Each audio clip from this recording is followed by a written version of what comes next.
Sandra was the heiress of the wealthiest family, sent out by her family to gain life experience. On the day she met Wayne, she was squatting by the roadside in an urban village eating instant noodles. A black Maybach pulled up in front of her, and as the window slowly rolled down, it revealed the face that countless socialites in the Beijing elite circle were vying for. "Be with me," Wayne smiled lazily. "Be my girlfriend, and I'll take care of you." She stared at him in a daze.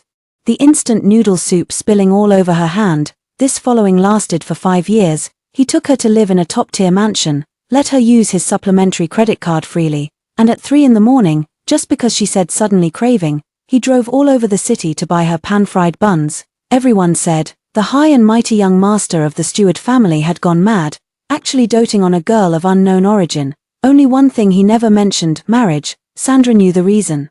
The background story she had fabricated for herself was too tragic: a drunken father, a sick mother, a broken-down home. Such a background could never meet the standards of the top-tier wealthy Stewart family. So when her 5-year trial period ended, the first thing she did was to confess her true identity to him, hoping to give him a pleasant surprise.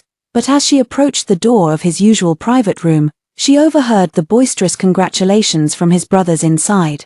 "Congratulations, Wayne, a son and a daughter. How perfect, a son for your second child. Your parents must be so relieved now. Come on, you must finish this drink." Sandra stood frozen at the doorway as if struck by lightning. Through the slightly ajar door, she saw Wayne surrounded by everyone, wearing his usual lazy smile. A brother put his arm around his shoulder and said in a low voice with a laugh, "Speaking of which, it's still Wayne who's impressive. The flag at home stands firm, while colorful flags flutter outside. Sandra, that little beauty is completely infatuated with you, and she really thinks she's the only one for you." Another chimed in, "Isn't that right? But Wayne, you've kept it so tight-lipped. You and Naomi have even had a second child together. If it weren't for the news from the Yi family today, we'd still be completely in the dark." Wayne swirled his glass, his tone unreadable. "The family is putting a lot of pressure on me. There has to be an heir, Naomi. After all, our families have been close for generations. We know each other inside and out. Then what about your feelings for Sandra?" He was silent for a moment before speaking calmly. "I love her, that won't change, but as you know, my marriage isn't up to me. I have to marry someone of equal status, and the same goes for having children. Sandra is wonderful, but her background is too humble. She can only be kept outside. As for marriage and children, I have other candidates." Every word felt like an ice-cold blade, ruthlessly stabbing into Sandra's heart. Her fingers tightened against the wall, nails digging into her palms, yet she felt no pain. It turned out the ache in her heart could be so sharp that it overwhelmed all other senses. "I love her, but her background is too poor. I can only keep her as a mistress, to marry and have children with. I have someone else in mind." These words buzzed in her ears, making her tremble all over with pain. For a moment, Sandra suddenly remembered the calligraphy hanging in Raymond's old family home. "Everything in this world has its price." Her father always said this was a fundamental truth in business, something she had once scoffed at, but now she understood that in Wayne's heart, even she, Sandra, had a price. A woman only fit to be kept outside, a mistress unworthy of the public eye. How ridiculous. She, the daughter of the wealthiest man, had actually been labeled as coming from a poor background. Sandra couldn't bear to listen any longer and stumbled away from that suffocating place. She staggered to the fire escape, slid down the cold wall, and finally couldn't hold back her sobs any longer. Tears fell like broken strings of pearls, uncontrollably streaming down her face. She cried until her whole body trembled, cried until she could barely breathe. No one knows that the wealthiest family, the Raymonds, have a rule. Before officially taking over the family business, the heir must conceal their identity and spend 5 years training outside, experiencing all aspects of life. So, she hid her identity and lived like an ordinary girl, staying in the cheapest rental apartments, eating the simplest meals, and working tirelessly for a meager salary. She endured summers without air conditioning and winters without heating. Gritting her teeth through it all, little did she expect that she would be loved at first sight by Wayne, the heir of the wealthy Stewart family. He pursued her for a full 6 months, exhausting all his romance and patience. On rainy days, he would take off his suit jacket to shield her head, getting himself drenched in the process. When she had a fever, he stayed up all night, changing towels and checking her temperature again and again. And just because she casually mentioned how beautiful baby's breath looked, the next day the office was filled with 999 bouquets of it. Sandra hadn't originally intended to fall in love. After all, Her goal was only to complete her training, but Wayne was just too good to her. So good that even she, the daughter of the wealthiest man who was accustomed to luxury and insincerity, began to feel dazed, wondering if perhaps, stripped of the halo of her family background, someone could truly love Sandra for who she was. She remembered the first time he kissed her, with a slight tipsiness, gently pressing her against the car, his breath hot, but his gaze unusually clear. "Sandra, don't avoid me." On her birthday, he reserved the entire top-tier restaurant, only to end up serving a bowl of longevity noodles he had cooked himself. The presentation was rather plain, and his ears turned slightly red, but his tone was domineering. "It's my first time making this. Even if it doesn't taste good, you have to finish it." He shielded her from all harassment, solved every problem for her, and even humbled himself to do things he had never done for anyone else. So, she let down all her defenses, believing she had finally found a pure and genuine love. She even began to imagine that once her trials were over, she would tell him the truth and marry him openly and honorably. But now, this man who claimed to love her had secretly fathered 2 children with another woman and casually remarked, "Marriage and children, there's another candidate." Tears streamed uncontrollably as she crouched in the corner, trembling from head to toe with sobs. All the beliefs she had built over the past 5 years crumbled in an instant.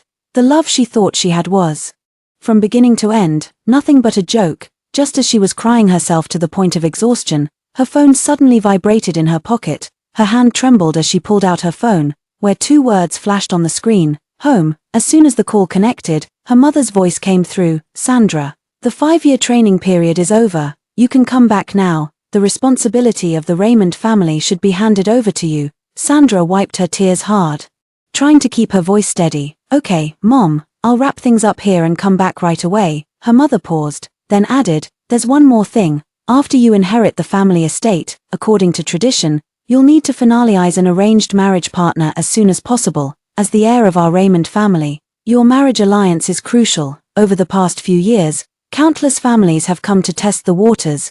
Have you met anyone suitable during your time away?" Sandra felt a sharp pain in her heart, and Wayne's face flashed before her eyes. She shook her head vigorously, as if trying to shake off those painful memories. "No, Mom, on the same day I inherit the family fortune, let's also host a husband selection banquet. At the banquet, I will personally choose the most suitable marriage partner for the Raymond family." "All right, your father and I will make the arrangements right away." After hanging up the phone, Sandra didn't know how she made it back to the place she once called home. Every step felt like walking on broken glass, the pain piercing to the core, yet so numb that it hardly felt real. After returning, she began silently packing up all the gifts he had given her over the years: expensive jewelry, limited edition bags, the childish handmade crafts he made himself. One by one, she threw them all into the trash. Just as she finished, the door lock clicked. Wayne walked in, followed by Naomi, who was holding the hand of a girl about 4 years old and carrying a baby wrapped in swaddling clothes in her arms. Sandra's heart tightened suddenly, the pain making it almost impossible for her to breathe. Not only had he kept it from her that he had children with someone else, but now he was actually bringing them straight home. Wayne seemed to be in a good mood and didn't notice anything unusual in the trash can. He naturally wrapped his arm around Sandra's waist and introduced, "Sandra, this is Naomi, my childhood friend, and her 2 children. They just returned from abroad and haven't found a suitable place to stay yet, so they'll be staying with us for a few days." Childhood sweetheart, staying over temporarily. Every word pierced Sandra's heart like a needle. She looked at Naomi's gentle face, which held a trace of barely perceptible smugness, and at the 2 children who shared Wayne's bloodline, feeling a surge of metallic sweetness rise in her throat. Wayne didn't notice her stiffness and turned to Naomi to say, "Naomi, this is Sandra, my girlfriend." At this moment, Naomi, the little girl beside her, looked up, scrutinizing Wayne with a pair of large eyes that closely resembled his, then curled her lips and said in a childish yet malicious voice, "Uncle, is this your girlfriend? I thought she was your family's maid. She smells so poor." Naomi pretended to scold, "Mona, don't talk nonsense." Then she turned to Sandra with an apologetic smile, Sandra, she's just a child and doesn't know any better. Please don't take it to heart. This is my first time at Wayne's place, and I'm not very familiar with it. Could you please show me to the guest room?" Sandra was about to speak when Wayne ruffled her hair, his tone carrying its usual intimate coquetry. "Sandra, could you help me get them settled? I have an important video conference to attend soon." Looking at his matter-of-fact expression, Sandra felt her heart ache to the point of numbness. Without saying a word, she took Naomi and her daughter to the guest room. As soon as they entered the guest room and closed the door, Naomi's polite expression instantly vanished, and she began ordering Sandra around, complaining that the sheets weren't soft enough one moment, and demanding new towels the next. Sandra, thinking she would be leaving soon and wanting to avoid complications, endured it all. After finally getting everything settled, Sandra was about to leave when Naomi stopped her. Naomi rummaged through her suitcase, pulled out a pile of old clothes, and shoved them into Sandra's arms. Sandra, sorry for the trouble of staying here. I don't have anything nice to give you. I don't wear these clothes anymore, so you can have them. Her tone was condescending and sarcastic. You are, after all, Wayne's girlfriend. Dressing so plainly is an embarrassment to him. I heard your family situation isn't great. Even though these are my cast-offs, they're all name brands. They should last you a long time. Sandra looked at the outdated and somewhat worn clothes in her arms and could no longer hold back. She coldly retorted, I appreciate Naomi's kindness. However, these second-hand goods are better suited for you to keep. Naomi hadn't expected her to talk back, and her face immediately darkened. Sandra ignored him and turned to leave the guest room. Back in the bedroom, before long, Wayne returned from his meeting. He hugged Sandra from behind, resting his chin on her neck, and cooed as usual, Don't move, Sandra, let me recharge for a bit. I'm exhausted from a whole day of meetings. In the past, whenever he said this, Sandra would feel both sweet and heartbroken. The Mr. Wayne who dominates the outside world with ruthless tactics. Mr. Wayne only shows such a childish side in front of her. He once said she was his power bank, his safe harbor. Someone he could never live without. But now, those sweet words sound so ironic. Can't live without her. Then how did he and Naomi end up with a child? Sandra stood rigid, her heart aching as if pierced by a knife. Wayne noticed her unusual demeanor, turned her around, cupped her face, and asked softly, What's wrong? Are you upset that I brought Naomi and her family to stay here, disturbing our time alone? He patiently explained, Naomi is the daughter of a family friend. We grew up together. And she just returned to the country alone with 2 children. It's only right that I help her out a bit. Don't overthink it, okay? As he spoke, he leaned in to kiss her. Sandra instinctively tried to push him away, but the door was knocked. Naomi's anxious voice came through, Wayne, Mona has been crying non-stop, and nothing I do can calm her down. Please come and take a look. Wayne frowned but still released Sandra. I'll go check. Naomi didn't leave and instead pushed the little girl named Mona inside. Sandra, could you please help me look after Mona? It's inconvenient for me to hold her while carrying my younger brother. With that, without waiting for Sandra to agree, she pulled Wayne along and hurried off. Mona started causing all sorts of trouble as soon as she entered the door, jumping, screaming, and throwing things everywhere. Sandra couldn't stand it any longer and tried to gently persuade her. It's getting late, you should go to sleep. Mona looked at her with a defiant expression. Who are you, a servant? To tell me what to do? I won't sleep. What's it to you? Sandra was somewhat angry. Who taught you to speak like that? Mona not only wasn't afraid, but instead made a face at her. Then ran to the edge of the balcony and said with malicious intent, You're just a shabby servant, completely unworthy of uncle. I want to see what will happen if you don't take good care of me. After saying this, she actually jumped off the balcony. Sandra was greatly shocked in her heart. Without time to think, she rushed forward in a flash and, at the critical moment, grabbed Mona's hand. However, the long-neglected balcony railing couldn't withstand the sudden weight. Emitting a crisp cracking sound before abruptly breaking, Sandra and Mona instantly lost their balance, falling toward the ground below. In the critical moment, Sandra desperately grabbed onto a nearby exposed water pipe with one hand, while her other hand tightly clenched Mona's wrist. The two hung precariously on the exterior wall of the 3rd floor, teetering on the edge. Sandra, Mona. The loud commotion startled Wayne and Naomi inside the house. The two rushed out and turned pale at the sight. Naomi screamed urgently, Wayne, save Mona quickly. She can't hold on much longer. She's only 4 years old. She's our own. Enough. Wayne sharply interrupted her, his gaze complex as he looked at Sandra and Mona suspended in midair. In that split second, he had to make a choice: save Sandra, who was closer to him but holding onto the pipe, or save Mona, who was in a more dangerous position but was his own flesh and blood. Wayne, save our daughter, hurry. Naomi's heart-wrenching cry tore through the air. Wayne's eyes darkened. He leaned out abruptly, his arm reaching past the struggling Sandra, and precisely grabbed Mona's arm. At the moment he safely pulled Mona up. Sandra, watching his back as he unhesitatingly chose someone else, felt as if her heart had been instantly crushed, her last bit of strength exhausted, her hand gripping the pipe loosened, bang, like a butterfly with broken wings. She fell heavily from the third floor, her head bleeding. In the last second before her consciousness faded into darkness, she seemed to hear Wayne's terrified cry. She woke up again in a hospital bed. With the slightest movement, sharp pain shot through her forehead and arm. She turned her head and saw Wayne sitting by the bed, his brow furrowed, his eyes bloodshot, as if he had been keeping vigil for a long time. Seeing her awake, he immediately leaned in, his voice carrying a barely noticeable hoarseness and guilt. "Sandra, you're awake, how do you feel? Does it hurt anywhere else?" Sandra opened her mouth, but her throat was so dry she couldn't make a sound. Wayne quickly picked up a cotton swab, dipped it in water, and carefully moistened her lips. His movements were still gentle, yet they sent a chilling coldness through Sandra. He set down the water glass, took her uninjured hand, and rubbed the back of it with his thumb, in a low voice. He began to explain, "Sandra, I'm sorry, the situation was urgent, and I only had the strength to pull one person up first. I thought I'd save the child first and come back for you right away. I didn't expect that you couldn't hold on. After all, it was a child. I couldn't just stand by and watch them die. You understand, right?" Sandra listened quietly, her heart feeling as if it were being repeatedly kneaded by a cold hand, the pain so intense it became numb. Understand. She understood his choice to save a child, but she couldn't understand why, at the critical moment between life and death, he had chosen without hesitation Naomi's daughter, not her, whom he called his greatest love. She remembered the countless times he had whispered in her ear, "Sandra, you are the most important person to me. Nothing and no one is more precious than you."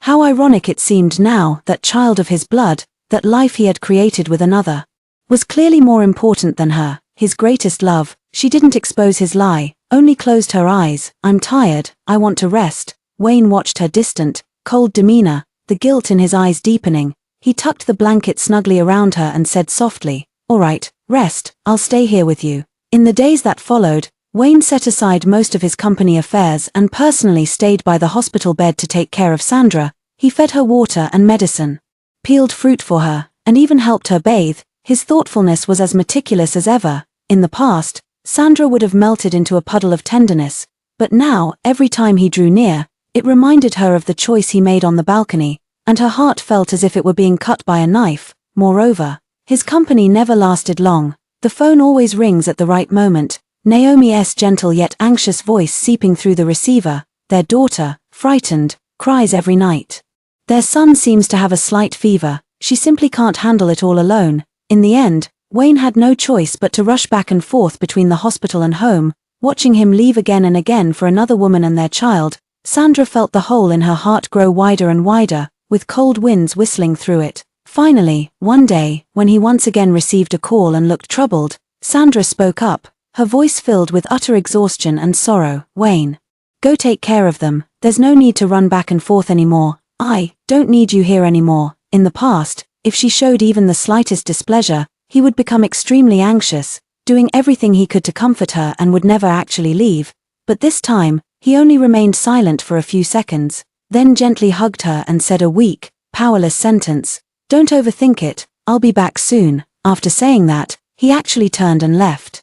Watching his retreating back as he left without hesitation, Sandra suddenly laughed. She laughed and laughed, but then tears began to pour out uncontrollably, soaking the snow-white pillow. A few days later, Sandra was able to get out of bed and walk around. She went to get her own medicine, and on her way back, passing by the emergency exit, she overheard Wayne's hushed voice on the phone inside. The person on the other end of the line seemed to be one of his close friends. The voice was loud, carrying a tone of teasing and confusion. "Wayne, didn't you used to hate that weepy little girl the most? You said she looked like Naomi and found her annoying just by looking at her. How come you're willing to let your precious Sandra get hurt like that for her sake now?" Wayne was silent for a moment before speaking. "No matter how much I dislike her, she's still my flesh and blood. The family forced me to have her with Naomi, and at first, I resisted, but it's been 4 years. After raising her all this time, I've developed feelings after all. Blood is thicker than water. I can't just stand by and watch my own child come to harm." "Wow, you've really changed your tune. So by your logic, Naomi's son is the legitimate heir, right? The Stewart family's vast fortune will all go to him eventually. And what about Naomi? After sleeping with you so many times and bearing you a son and daughter, Shouldn't she at least get some official status? The corridor fell silent for a long time, so long that Sandra's heart almost stopped beating. Then, she heard Wayne's low but clear voice, without denial. "Yeah, I'll marry her." "Holy shit, I actually guessed right," the brother exclaimed. "Then what about Sandra? Weren't you madly in love with her, acting like you couldn't live without her?" "I love her. I probably won't love anyone like this again in my lifetime. But, her status is too low, the daughter of a drunkard, a seriously ill mother, raised in the slums, with such a background. She's destined never to enter the Stewart family's door. She can only stay by my side as she is now. I'll cherish her, spoil her, give her the best life, but she'll forever only be a golden canary kept in the shadows, a golden canary kept in the shadows." These 8 words, like venom-tipped ice picks, plunged viciously into Sandra's heart. A wave of desolation washed over her, leaving her chilled to the bone. "Wayne, oh Wayne, the truth is, it was never that I, Sandra, was unworthy of you or the Stewart family. It was you, Wayne, who were unworthy of my sincere heart. We were just that close, to growing old together openly and rightfully." She staggered away, her heart as dead as ashes. A few days later, Sandra was discharged from the hospital. Wayne came to pick her up, his tone carrying a note of compensation. "Sandra, to make up for not spending enough time with you these past few days, I'll take you to an auction to relax. Whatever catches your eye, I'll buy it for you." At the auction, Wayne indeed made grand gestures, bidding on several expensive pieces of jewelry for Sandra, which prompted continuous teasing from the brothers around him. "Wayne, are you even giving us a chance to live? You're snatching up all the good stuff." "Exactly. I wanted to buy a birthday gift for the old man, but I couldn't even get my hands on one." Some spoke with a tone of disdain, saying to Wayne, "Wayne, no offense, but is it really necessary to be so attentive to a woman from the slums? These jewels won't even show their true value on her." Wayne frowned, casting a cold glance at the man. The other immediately raised his hands in surrender. But the contempt in his tone remained unchanged. All right, I'll stop. TSK, she's just some shabby girl. Only you would protect her like she's the apple of your eye. How could she possibly be worthy of you, the young master of the Stewart family?" These words, Sandra had heard them for 5 years. Wayne occasionally tried to stop them, but they still acted this way. But thinking about it now, if Wayne didn't also subconsciously agree with this point, how could they have been so unrestrained? At that moment, Naomi, wearing an elegant custom-made gown, appeared at the entrance of the lounge just in time and greeted everyone with a smile. "What a coincidence. You're all here." Everyone immediately responded warmly and asked her why she had come. Naomi smoothed her hair at the temples, her smile gentle yet carrying a hint of grievance. "Ever since having the child, I've been busy taking care of the baby all day and haven't had the chance to dress up properly. It's rare for me to go out today, so I wanted to pick out some jewelry for myself." Everyone immediately flattered. Naomi, you're naturally beautiful, even without makeup. You're miles ahead of some people." "Exactly. No matter how many jewels some people pile on, they can't cover up that tacky, impoverished aura." Sandra listened in silence.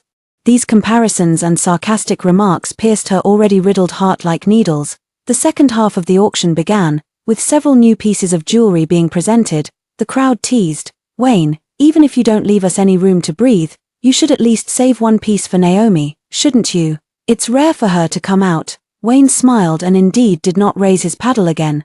Those pieces of jewelry ultimately ended up in Naomi's collection. Naomi smugly glanced at Sandra. Finally, the grand finale was a dazzling antique crown. Naomi, her eyes lit up, clearly extremely fond of it, and she began fiercely competing with several bidders. The price soared all the way until it broke through 1 billion. Sandra, watching this absurd scene, she couldn't help but let out a light laugh. Naomi immediately frowned and looked over.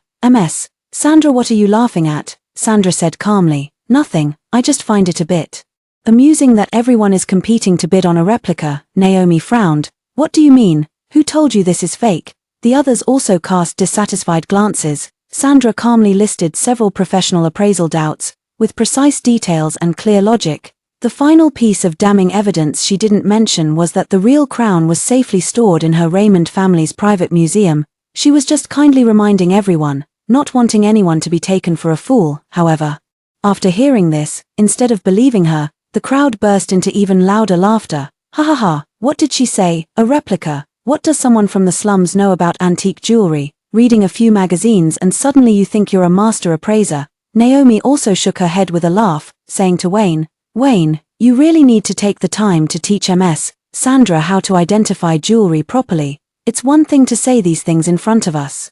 But if she ever embarrasses herself in front of your parents, that would really be. Wayne's expression darkened slightly. He took Sandra's hand, his tone carrying a hint of barely concealed awkwardness and reproach. Sandra, that's enough. If you don't understand something, don't just speak nonsense. At that moment, Sandra's heart sank completely into an ice cellar. With his knowledge and discernment, it was impossible for him to be completely unaware of those questionable points. He was just prejudiced, thinking her status was too low to understand these upper-class things, so he didn't even bother with basic judgment and directly concluded that she was talking nonsense. She looked at him, her heart filled with sorrow, since he always felt she didn't belong in their world and that she wasn't good enough for him. Why did he bother pursuing her in the first place? In the end, Naomi won the crown with a sky-high bid of $1 billion. Sandra didn't want to watch this farce any longer, so she got up and went to the restroom. Just as she finished washing her hands, Naomi followed her in and blocked her way. Sandra, how did it feel pretending to be high society just now? Failed, didn't you? Naomi sneered, her face full of mockery. Don't think reading a few appraisal books makes you an expert. Things like refinement and depth require long-term exposure. Someone like you, coming from the slums, should just keep quiet if you don't understand, so you don't embarrass Wayne. Sandra couldn't be bothered with her and tried to step around her to leave. Naomi grabbed her arm, leaned in close, and lowered her voice with a venomous tone. Let me tell you the truth. Not only was I Wayne's childhood sweetheart, but I've also slept with him countless times. I've borne him a son and a daughter. Yes, the very two living in your house right now. Because the Stewart family looks down on you, they think you're not good enough for Wayne. That's why they forced him to have heirs with me. Wayne agreed to it. Do you understand what that means? It means that in his heart, you, Sandra, are just a hidden canary he can play with as he pleases. Marriage and children. He would only choose a woman from a suitable background like me. Every word was like a poison-tipped dagger, brutally stabbing into Sandra's heart. Her face was deathly pale. And she didn't want to say anything. She forcefully shook off Naomi and tried to leave. But the next second, a crisp slap sound came from behind. Sandra turned around in shock, only to see Naomi covering her own face, her eyes instantly reddening, with a clear palm print starkly visible on her cheek. Before Sandra could react, Wayne rushed in upon hearing the noise. What happened? Naomi immediately pointed at Sandra with teary eyes, crying as pitifully as a rain-soaked pear blossom. Wayne.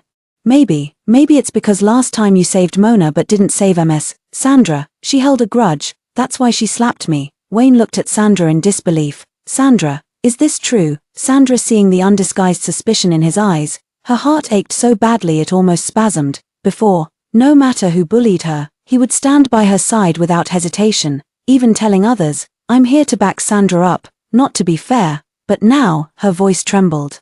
What if I said it wasn't me who hit her, and that she staged it herself? Wayne frowned deeply, his tone tinged with anger. Sandra, I've already explained clearly what happened on the balcony before. Are you really going to take out your anger on her mother just because you're upset with a 4-year-old child? Naomi has just given birth not long ago, and her body is still very weak. How could you lay a hand on her? Apologize to her. Sandra's heart ached to the point of numbness. As she looked at the man she had loved for 5 years, she felt nothing but overwhelming strangeness and absurdity. She stubbornly shook her head. I didn't hit her. I won't apologize. After saying that, she was about to leave. Wayne, but he grabbed her wrist firmly, the force so strong it hurt her, his tone cold and leaving no room for doubt. Sandra, apologize. Otherwise, don't even think about leaving today. Watching him speak harshly to her in order to defend another woman.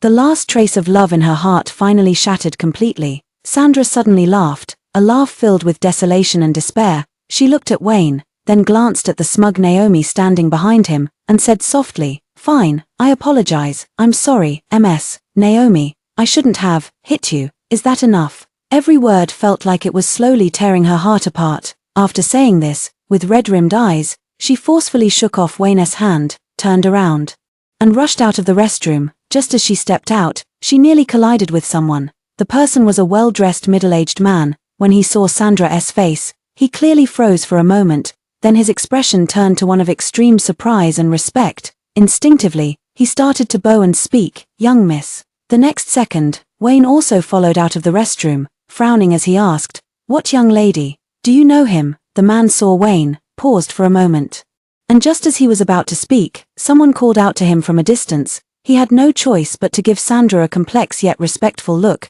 nodded slightly in acknowledgement, and hurried away. Naomi immediately stepped forward, linking her arm with Wayne's, and said softly, "What young lady? Were they referring to me? The person just now seemed to be one of my father's business partners." Wayne looked at Naomi, then at Sandra's pale profile, and seemed to accept the explanation without further inquiry. He grabbed Sandra's hand, his tone softening somewhat. "Sandra, since you've already apologized, let's consider this matter over. Let's go back together. I spoke too harshly earlier, but it's because you went too far." Sandra snatched her hand back abruptly, not even glancing at him, turned and walked away. "Sandra," Wayne hurried after her. Just as the three of them reached the square outside the venue, suddenly, a cracking sound came from above their heads. Everyone looked up simultaneously, only to see a massive LED advertising screen crashing down directly toward them. In the blink of an eye, Wayne almost instinctively, he shoved the closer Naomi aside and shielded her behind him. Meanwhile, Sandra, standing a bit farther away, only had time to see Wayne's back as he unhesitatingly chose to protect Naomi, and the look in Naomi's eyes, shaken but with a hint of secret triumph, the next moment. Immense impact and darkness completely engulfed her. Sandra woke up again to find herself lying in her familiar bed, her back burning with pain. Wayne sat by the bed, and when he saw her wake up, a flicker of guilt passed through his eyes. He began to explain, "Sandra, you're awake. The billboard fell so suddenly. I only instinctively saved the person closest to me. I'm sorry. Please don't be angry with me." Sandra closed her eyes and turned her head to the other side. Not even wanting to give him a single glance, what was there to explain? She knew the truth all too well. There was a time when no matter where she was or how far she was from him, he would always find her first and protect her. But now he has changed. He split the heart that once belonged only to her in two, giving half to another who bore him children. During these days of her recovery, Wayne seemed to want to make amends, often staying by her side, but she remained silent in response. Soon, it was time for Naomi's youngest son's full moon banquet. Wayne hosted a grand banquet at the villa, with a large gathering of guests. Even his parents made a special trip from the old estate to attend, watching the Stewart family parents shower Naomi and the baby with warmth and doting care. Sandra couldn't help but recall the scene when Wayne first took her to meet his parents. Back then, after the Stewart family parents learned about her family background, the smiles on their faces instantly vanished. Their attitude turned as cold as if she were an unrelated servant, making the entire meal unbearably oppressive. The contrast now is utterly ironic. At the banquet, Wayne gave Naomi a full moon gift of an extremely rare pink diamond jewelry set worth a fortune. Meanwhile, the Stewart family parents actually gave a piece of high-quality jade pendant as a gift. Wayne's mom took Naomi's hand and said affectionately, "Naomi, this is the Stewart family heirloom passed down to daughters-in-law. Today, we're entrusting it to you." Naomi pretended to be overwhelmed by the unexpected honor and tried to decline, but Wayne's mom cast a cold glance toward Sandra standing in the corner, speaking just loud enough for those nearby to hear. "In our hearts, we've long regarded you as our own daughter-in-law. Some people, after all, will never be presentable enough." Beside her, Wayne noticed Sandra's low spirits and leaned close to her ear, whispering comfortingly, "Sandra, don't overthink it. My parents did try to set me up with Naomi before, but in my heart, there's only you. Don't take those old-fashioned ideas to heart." Sandra sneered inwardly. Only her. Then did his child with Naomi just pop out of a rock? She didn't say anything. Only feeling the air here was suffocating. Wayne, seeing her pale complexion, he asked softly, "Are you feeling cold? Let me go upstairs and get you a shawl." Shortly after he left, a sudden exclamation came from the center of the banquet. "Naomi, my jade pendant. The family heirloom Aunt Pay just gave me is missing." The entire crowd erupted in an uproar. At that moment, Naomi's close friend immediately jumped out, pointing at Sandra and shrilling, "I just saw a mess." Sandra lurking suspiciously around Naomi earlier. "It must be her who stole it," another chimed in. "Yes, we saw it too. She must be jealous of Naomi." As she spoke, Naomi's best friend actually rushed forward with several women, intending to forcibly search Sandra. "What are you doing? Get away from me." Sandra was both shocked and furious, struggling desperately. But how could one person overpower several? In front of everyone, her dress was roughly torn open, and the humiliation and anger made her whole body tremble. Sure enough, someone had felt the cold jade pendant hidden in the inner layer of her undergarments. It was her all along. The crowd erupted in gasps and scornful whispers. The Stewart family's parents turned pale with rage, demanding sharply, "Sandra, we of the Stewart family have treated you well, why would you steal?" Sandra pulled her torn clothes tighter, her nails digging deep into her palms, yet her voice remained eerily calm. "I didn't steal, you're still making excuses." Naomi's daughter Mona suddenly rushed over and started kicking Sandra's shins. "You wicked woman, you stole my mom's things, I'll beat you to death." Children don't know their own strength when they hit, and the kicks sent searing pain through Sandra's unhealed wounds. She couldn't take it anymore and instinctively shoved Mona away with force. Unexpectedly, Mona lost her balance. Stumbling backward and crashing right into a tower of stacked champagne glasses beside her. Crash! The sound of shattering glass and a child's scream rang out simultaneously. Mona fell into the pile of broken glass and was instantly cut all over, covered in blood. "Mona," Naomi screamed, rushing over. The Stewart family parents grew even more furious at the sight. "How dare you? Not only did you steal and refuse to admit it, but you also dared to harm a child." "Someone bring the family punishment, give her 20 lashes, let her learn her lesson." At this moment, Wayne hurried downstairs with a shawl, and his face changed drastically at the chaotic scene. "What happened?" Wayne's mom immediately exaggerated the story, pointing at the blood-soaked, crying Mona and the disheveled Sandra. "Wayne, look, this vicious woman, she stole Naomi's family heirloom and hurt Mona like this. She must not be let off lightly." Wayne's gaze fell on Sandra. Complex and hard to decipher, shock, suspicion, and a trace of barely noticeable struggle. In the end, his Adam's apple bobbed, but he didn't ask her anything, didn't defend her at all. Instead, he just tightly hugged the Mona in his arms, his voice cold and devoid of any warmth. "Let's get the child to the hospital first." He actually didn't stop. Just like that, he tacitly allowed his parents to take the law into their own hands against her, tacitly agreed that she was the one to blame. Sandra watched his resolute, unhesitating retreating figure, feeling as if her entire world had crumbled before her eyes. Her heart felt as if it were being tightly gripped by an invisible hand, then suddenly crushed. The pain was so intense she could barely breathe, her fingertips turning icy cold. She was roughly dragged to the backyard by the Stewart family's bodyguards. The icy whip lashed against her body again and again, old wounds layered with new ones. The pain so intense she nearly passed out. The Stewart family parents stood by watching coldly, while Wayne's mom sneered even more harshly. "We've already looked into your background, a drunkard father, a mother critically ill in bed, trash crawling out of a destitute, broken home. Our Wayne has been exceptional since childhood, a proud son of heaven. Low-life scum like you aren't even fit to shine his shoes. Be sensible and get lost on your own.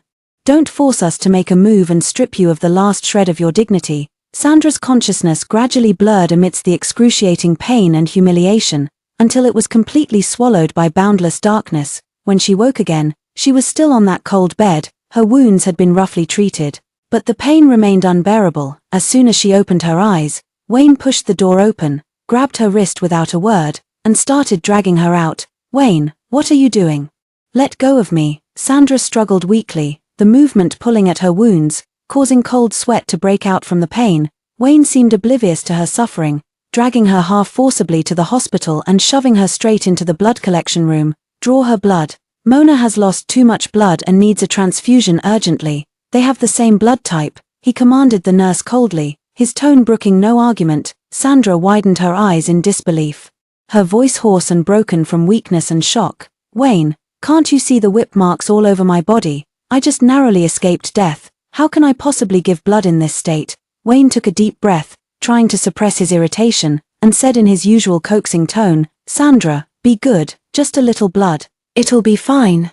Mona is just a child, she needs blood to survive. You can't just stand by and let her die." "I won't give blood. Why should I use my blood to save her? Why?" All the pent-up grievances, anger, and despair erupted at this moment as she screamed in her resistance. Wayne lost the last shred of his patience, abruptly grabbing her wrist and shouting angrily, "On what grounds?" "On the grounds that Mona was injured because you pushed her. This is all what you owe her. It's the mistake you made. Today, whether you're willing or not, this blood will be drawn." He forcibly restrained the struggling Sandra and had the nurse draw her blood. As the needle pierced her vein, Sandra winced in pain, her already weak body suffering even more. The nurse, observing her condition, hesitated and said, "Mr. Wayne, this young lady is too weak. We can't draw any more blood." "Keep drawing." "Not enough. Wayne said in an icy tone. In the end, Sandra passed out again due to excessive blood loss and excruciating pain. When she woke up, the hospital room was still empty except for her. The nurse told her that Mr. Wayne was in the next room taking care of Ms. Naomi and the child. He never came over, only sent her a message. Sandra, I know you're still angry, but Mona's injury was caused by you, and you must take responsibility for it. Take some time to calm down first. Stop making a scene. I will always love you, always love me. Seeing those words, Sandra suddenly laughed, laughing until her whole body trembled, laughing until her wounds split open and bled, laughing until no more tears would fall. His love was allowing his parents to whip her until she was covered in wounds. His love was ignoring her near-death state, pressing her down to draw blood to save the life of his child with another woman. His love was promising forever while starting a family with another woman. Such love is too cruel. She, Sandra, cannot bear it. Disappointment had long accumulated, and now even despair felt redundant. After a few days of recuperating, her body had recovered somewhat. Sandra didn't tell anyone and quietly went through the discharge procedures herself.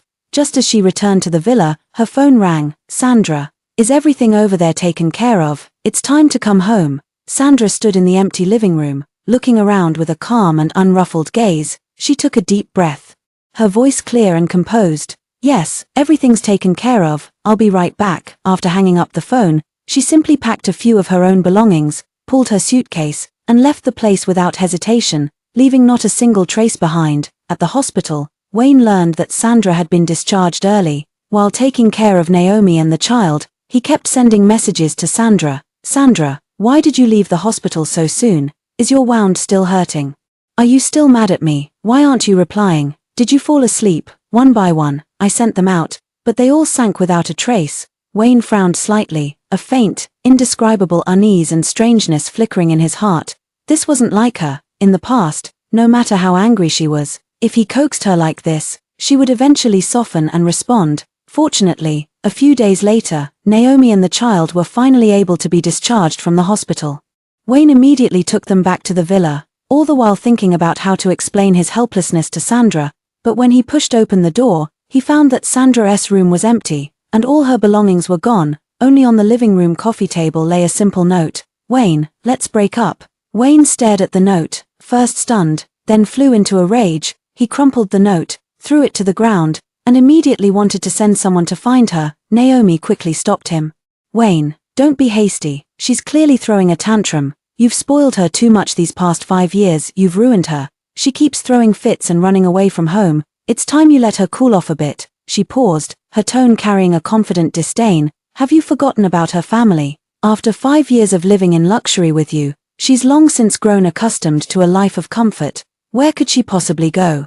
She has no money on her. She'll definitely suffer for a few days outside and then come crawling back on her own. If you go looking for her now, you'll only encourage her arrogance. Naomi's words were like a soothing pill, calming the wildly growing panic in his heart. Indeed, Sandra, where could she go without him? Having grown accustomed to a life of luxury, how could she truly bear to leave? This so-called breakup was nothing more than a fit of pique, a ploy to make him grovel and coax her back.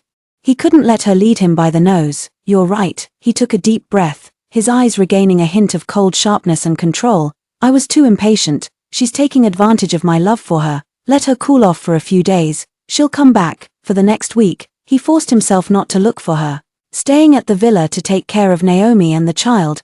But the restlessness and unease in his heart grew with each passing day, until this day. A few of his brothers came to find him excitedly. Wayne, stop holing up at home. There's a huge event to see. One brother threw an arm over his shoulder and said excitedly, have you heard? The mysterious heiress of the richest man Raymond's family, who has been out of the public eye for 5 years, has completed her training period and is making her official debut today. The inheritance ceremony and spouse selection banquet are being held on the top floor of the SS building. Yeah. They've arranged an extremely grand event. They've invited almost all the top unmarried talented elites in the city. It's said that they'll choose a marriage alliance partner right at the banquet. Brothers, we all got the invitations. Let's go, let's try our luck together. Wayne furrowed his brows even more upon hearing this and waved his hand dismissively, showing no interest. Not going, I'm not in the mood.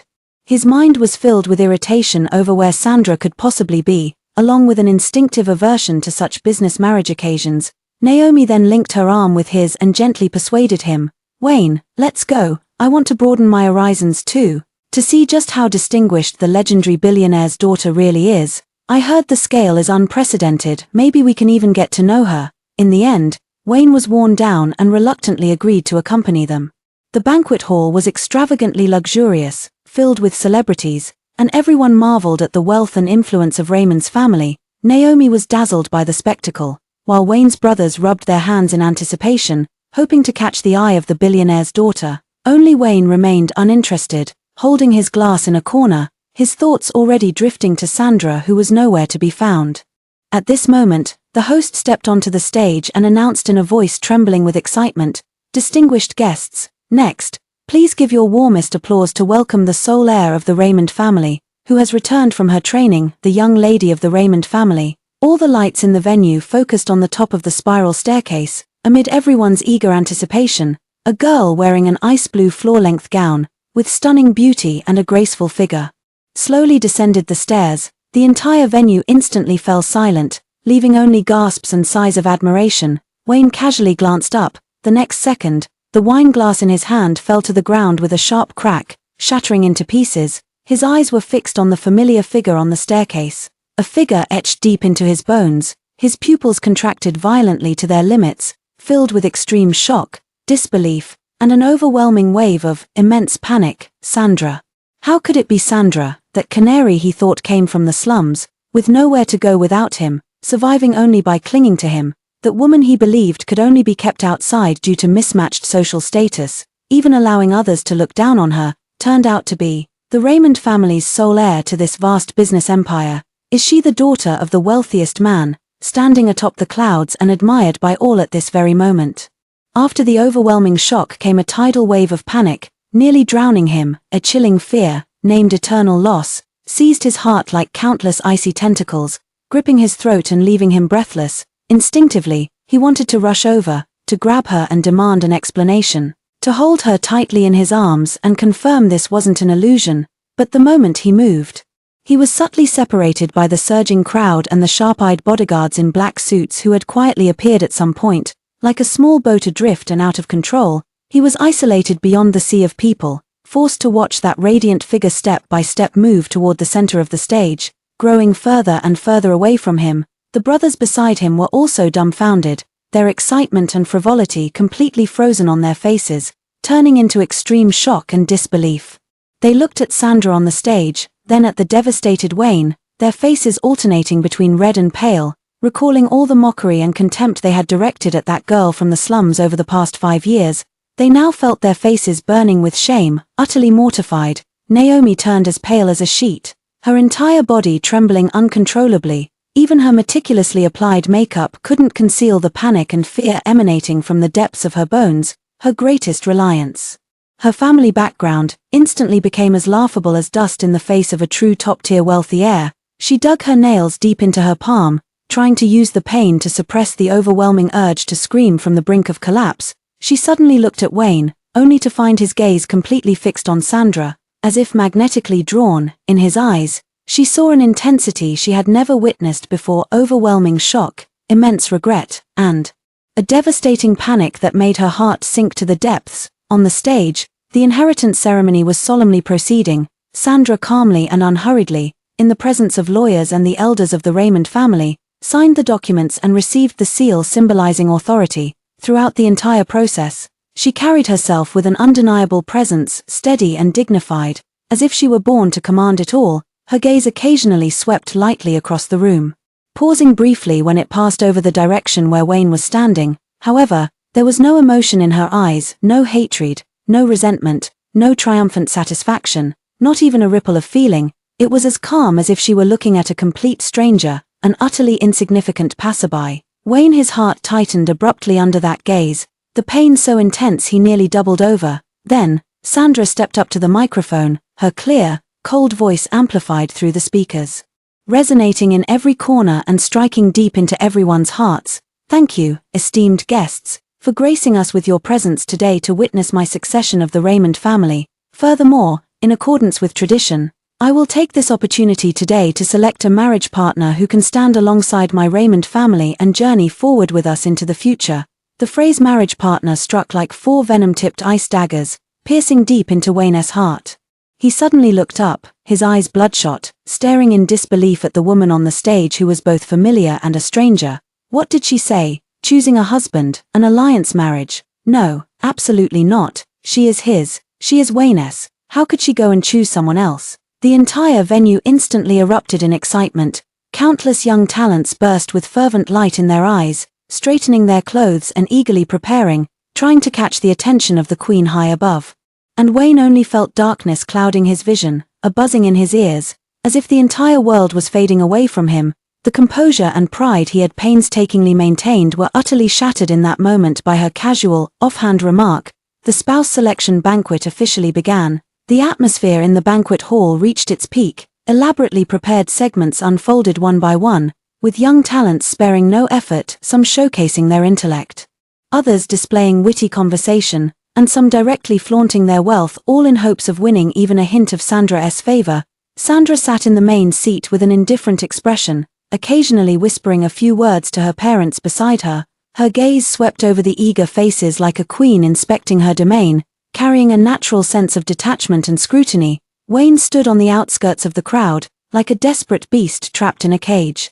He watched those men surrounding her, saw her offering even just polite smiles to others, and jealousy and panic burned through his insides like venomous flames.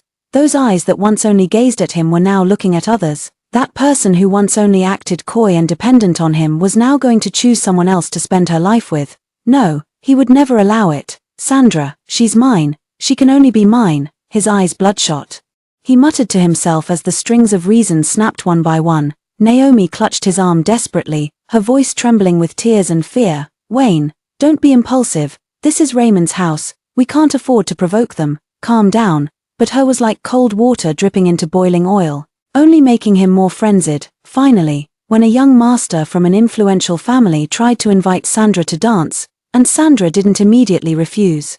Wayne's last shred of reason completely snapped. He violently shoved Naomi aside and, as if gone mad, pushed through the crowd, desperately charging toward the main seat. His movements were too sudden, his force too great, knocking over trays held by several waiters. The sound of shattering glass and plates, along with startled exclamations, instantly shattered the harmonious atmosphere of the banquet. Stop him.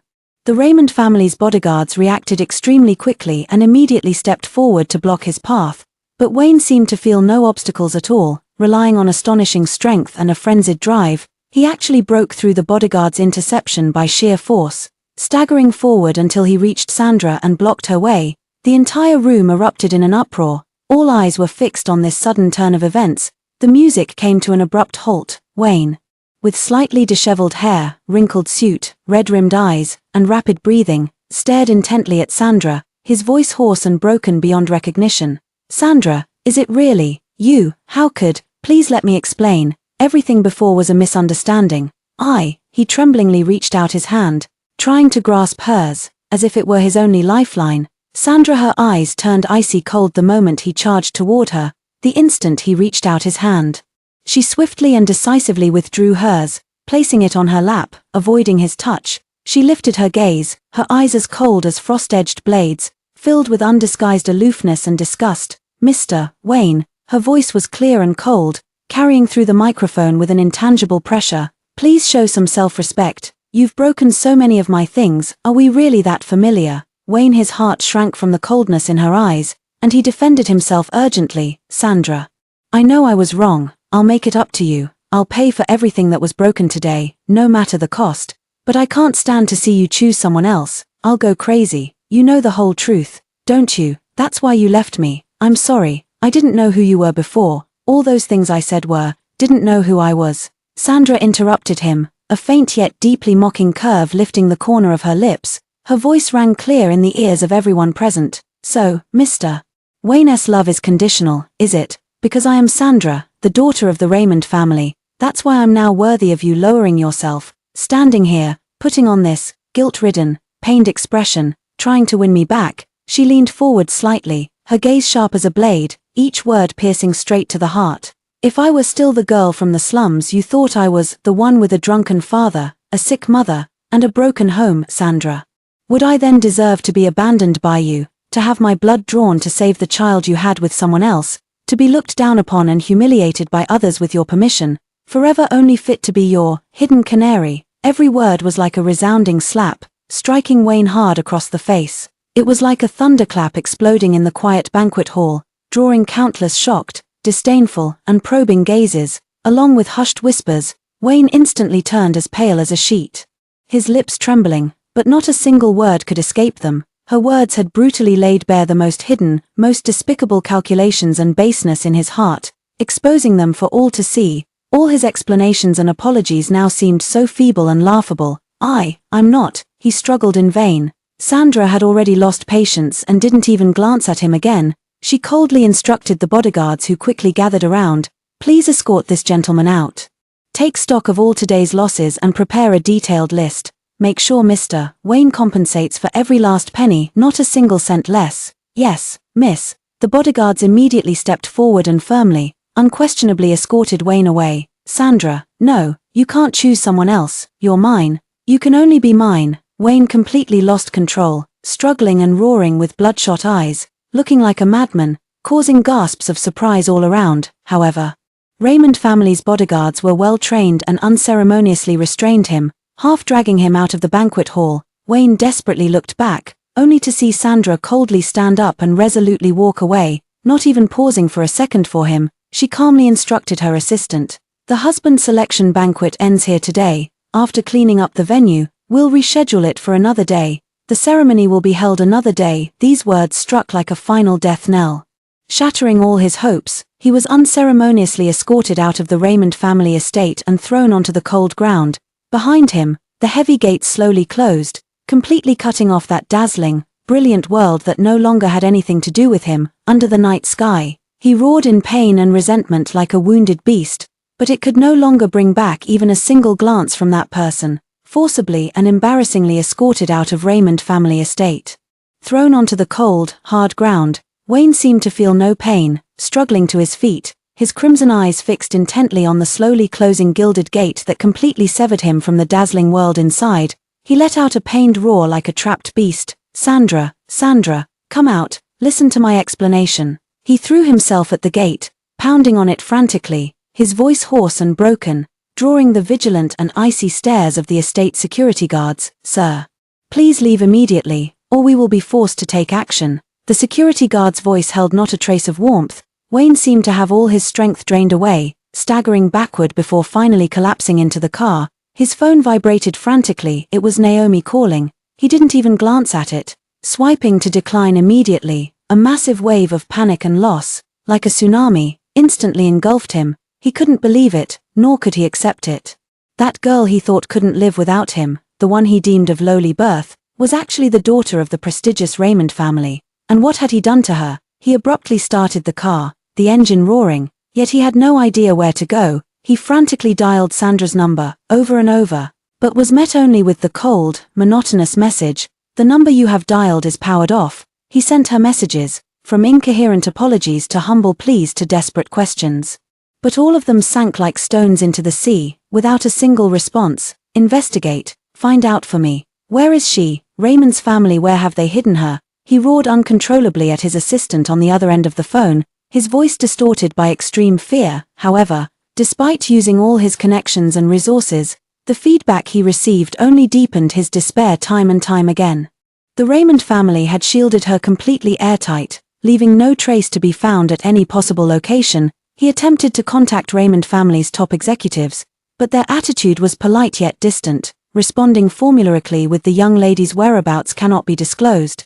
It was then that he realized, in the face of a truly top-tier wealthy family, the power of his steward family seemed so pale and insignificant. He was like a trapped beast that had lost its way, driving aimlessly through the city until he finally stopped in front of a bar they used to frequent. He needed alcohol to numb the bone-deep pain and panic. In the private room, one glass of strong liquor after another was poured down, yet it did nothing to extinguish the flames in his heart. Instead, it only made the regret and despair burn more fiercely. A few brothers rushed over upon hearing the news. Seeing him in such a disheveled and despondent state, Their feelings were complicated. Some of them had mocked Sandra back then, and now their families were facing more or less minor troubles from the Raymond family's camp, leaving them overwhelmed. The others, who had neither supported nor intervened at the time, looked at Wayne with a mix of sympathy, an indescribable sigh, and a faint trace of resentment. "Wayne, just let it go," one of the brothers sighed and poured him a drink. "The Raymond family, they're not someone we can afford to mess with, if we had known back then." "Ah, it's too late to say anything now," another person, who had previously spoken the most harshly, now looked embarrassed and couldn't help muttering under his breath, "If we had known she was the daughter of the richest man, why didn't we treat her well back then? Instead, we had to keep her like a caged canary. Now it's too late for regrets." These words were like a sharp needle, piercing straight into Wayne's most painful spot. He slammed his wine glass onto the ground. Shards of glass and wine splattering everywhere, his eyes bloodshot, he glared at the speaker and roared, "What do you know? I love her, Sandra, for who she is, not her status, not as the daughter of the Raymond family. Love her for who she is." Another usually calmer brother couldn't help but sneer, his tone sharp with sarcasm. "Then why did you choose Naomi and the child back then? Why, when you knew your family was pressuring you, didn't you resist completely? Why, time and again? Did you choose to sacrifice her and make her suffer between her and family responsibility and bloodline inheritance?" He took a step closer, his gaze sharp as a torch. "Wayne, search your conscience and ask yourself, if she were really just that drunken dad, sick mom, broken home Sandra, would you be going crazy with regret like this? Would you be so jealous to the point of madness because she chose someone else? You wouldn't. You'd just think she was being unreasonable and ungrateful. What you love isn't the complete, real Sandra at all. What you love is just that weakling who completely depends on you, worships you, and makes you feel secure and in control. What you can't accept is that the person you've looked down on for 5 years has suddenly become someone you need to look up to, even someone you can't control." These words were like the cruelest scalpel, bloodily dissecting the despicable and selfish parts deep in Wayne's heart that even he himself was unwilling to acknowledge. His face was as pale as paper, his mouth agape, yet he couldn't utter a single word of rebuttal, because every word had precisely struck his weak spot. "Get out, all of you, get out," he roared hysterically, driving everyone out before collapsing alone on the sofa like an empty shell drained of its soul, after an unknown amount of time. The private room door was gently pushed open. Naomi timidly walked in. Seeing him in this state, fear flashed in her eyes, but she mustered her courage and approached. "Wayne, are you okay? I'm so scared. To think she's actually the Raymond family's heiress, with her vindictive personality. She'll definitely seek revenge on the Stewart family, and on me. Wayne, you can't abandon me. We're family. After all, family." Wayne suddenly lifted his head, his eyes terrifyingly crimson. Surging with unprecedented violence and resentment, he harshly shook off Naomi's attempt to support him, the force so great that she staggered and crashed into the wall. "If it weren't for you, if it weren't for your family, if it weren't for those damned family responsibilities and heirs, how could I have lost her? Get out. Get the hell away from me." Naomi had never seen him look so ferocious and terrifying before. She trembled in fear, tears instantly welling up. Trying to use her last card to guilt-trip him. But we're the parents of the children. Mona and Ken are your own flesh and blood. You can't just abandon us. Children." Wayne laughed as if he had heard the biggest joke, his eyes wild and desperate. "Then they won't be from now on. From this day forward, Wayne, have no children. You and I are done." As if having made some firm resolution, he abruptly stood up, ignoring Naomi's cries and pleas, roughly dragged her along, and directly drove back to the Stewart family old mansion. Stewart family. The parents hadn't yet recovered from the panic of their potential cooperation with the Raymond family possibly being severed when they saw their son dragging a sobbing Naomi inside. Wayne threw Naomi harshly in front of his parents. His eyes were bloodshot, his voice hoarse yet carrying a desperate, burning madness. "Dad, Mom, you already know, Sandra is the sole heir of the Raymond family. Now, the choice is before you. Do you continue to protect this woman who bore you the so-called heir but made me lose Sandra forever? Or do you choose the future of the Stewart family, the slightest chance for me to be with Sandra?" Stewart family. The parents' faces changed dramatically. They looked at each other, their eyes filled with struggle and calculation. Wayne pointed at the shivering Naomi on the floor, his tone bone-chillingly cold. "If you still want this marriage alliance with the Raymond family, if you still want the Stewart family to have a chance to climb high, cut all ties with her now, deal with her cleanly. We, the Stewart family, don't want the child." "Wayne, how could you be so heartless? That's your child?" Wayne's mom cried out in disbelief, wanting to say more. Wayne's dad clenched his teeth abruptly, a ruthless glint flashing in his eyes, and said sharply, "Fine, we'll do as you say, we'll sever all ties with the Yi family completely. As for the child, our Stewart family has never acknowledged it." Naomi was as if struck by lightning, staring in disbelief at the suddenly hostile Stewart family parents and the cold, heartless Wayne. She completely broke down. "No, you can't do this. I've borne children for your Stewart family. You promised me." Wayne's mom had now calmed down. For the sake of the family's interests, she stepped forward without hesitation, roughly tearing off the jade pendant from Naomi's neck, the one she had personally placed there as a symbol of daughter-in-law, and said coldly, "Get out. From now on, you have no connection whatsoever with our Stewart family, or with Wayne. Our Stewart family will not acknowledge the child. Deal with it yourself." At that moment, Wayne's dad received a phone call. His face turning even more grim. After hanging up, he coldly said to the devastated Naomi, "I just got the news your Yi family's biggest project was snatched away by the Raymond family, causing a break in the capital chain. They've already declared bankruptcy. Your parents are looking for you everywhere, saying it's all because you offended the Raymond family's daughter that this disaster struck. You jinx." Under the double blow, Naomi was completely stunned. She ran out of the Stewart family's house like a madwoman, only to find she had nowhere to go. Her parents from her maiden family indeed shut her out, cursing her as a disaster and pushing her to the ground.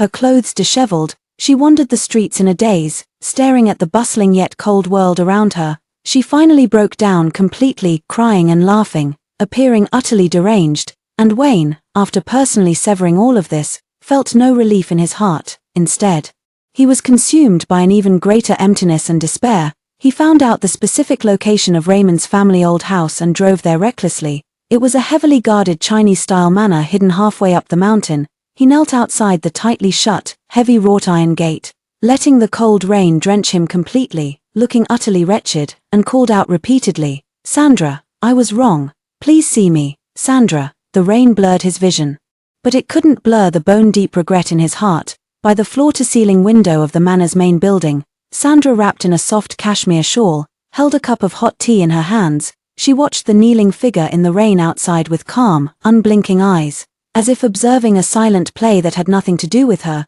The butler stood respectfully behind her. Mr. Wayne has been kneeling for 3 hours. The rain is heavy. Should we?"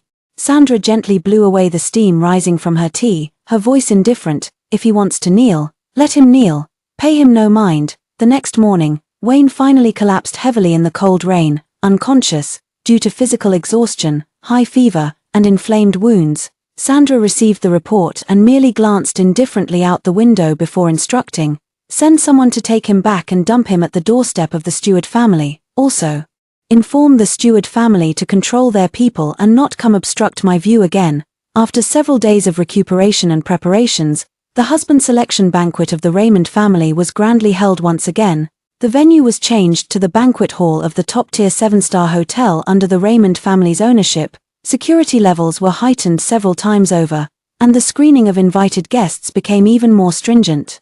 Wayne, after his high fever subsided and he could barely get out of bed, despite his family's dissuasion, he insisted on having his brothers forcibly bring him to the banquet venue. His face was pale, with dark circles under his eyes, and he had visibly lost weight. The cold, aloof nobility he once possessed was now replaced by a stubborn, decadent air.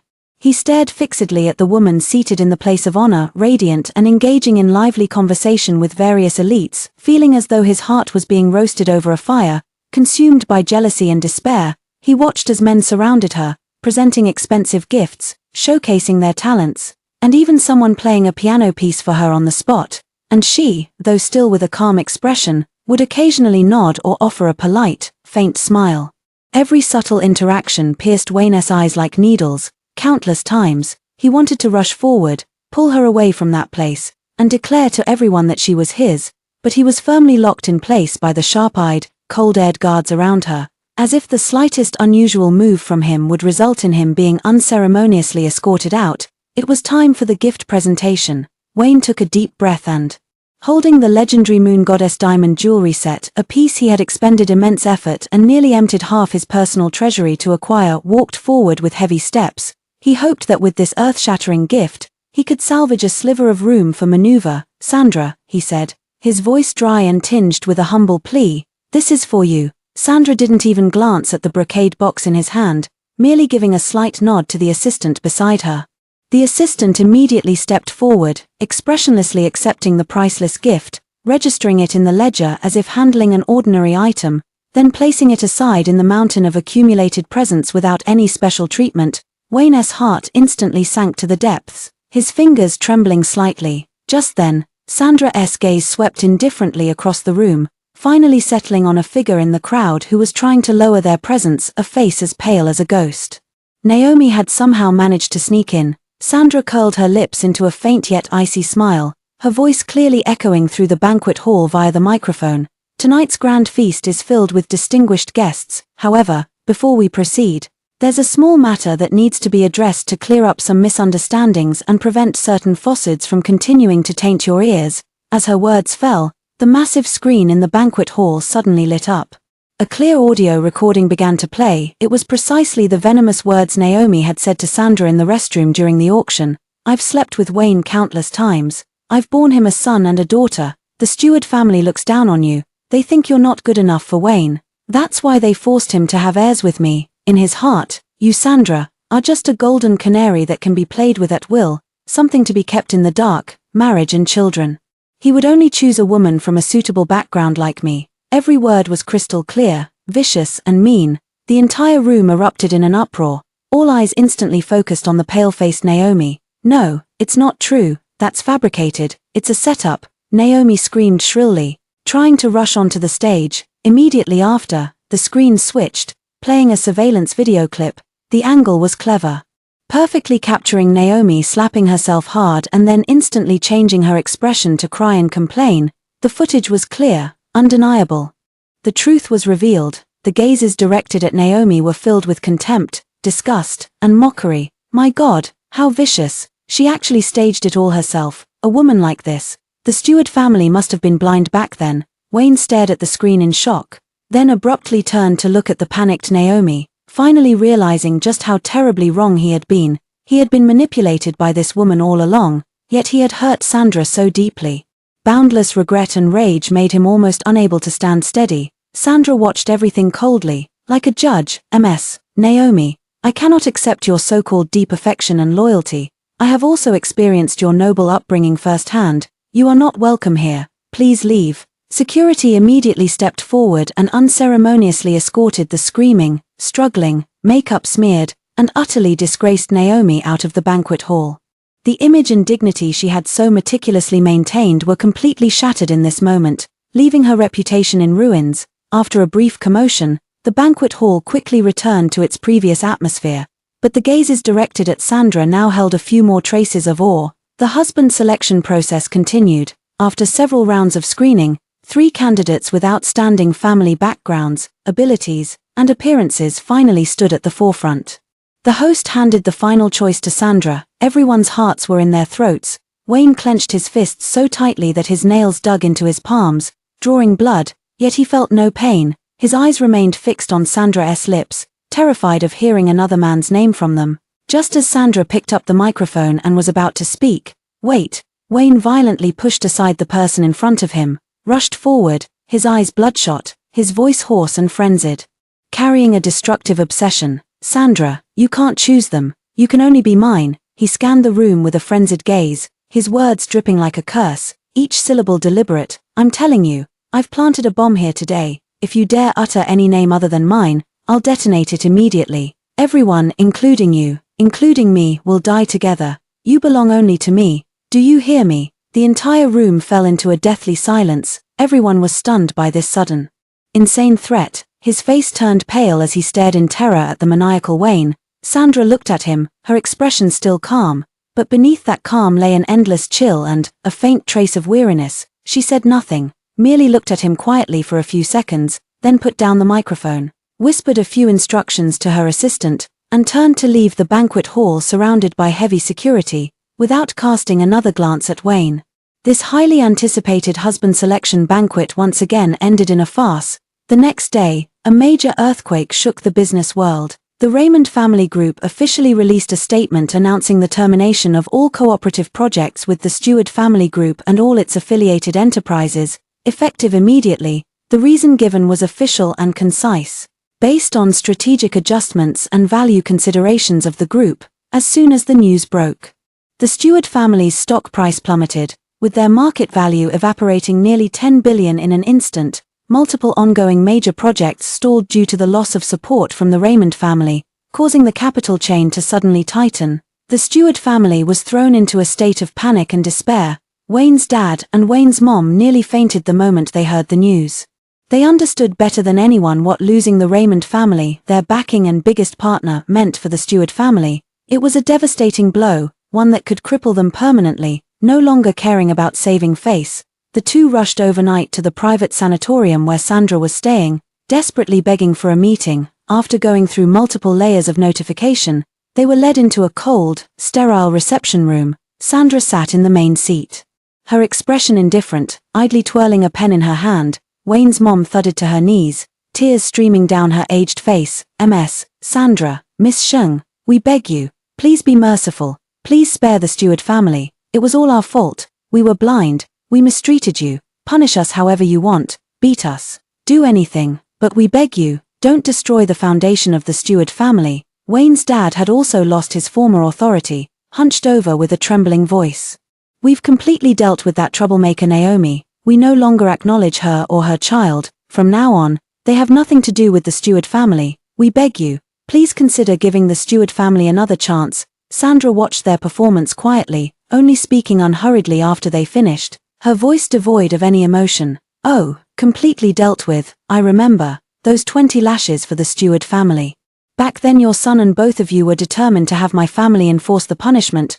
Wayne's mom instantly turned deathly pale. Wayne's mom suddenly realized something, as if grasping at her last straw, and actually began slapping her own face, crying and pleading while hitting herself. I'll return it, however many it takes for you to calm your anger." Wayne's dad gritted his teeth, and actually pulled out his belt. Trembling as he lashed it onto his own back, for a moment, the reception room was filled only with the sharp sound of lashes and the muffled groans of pain from the two men.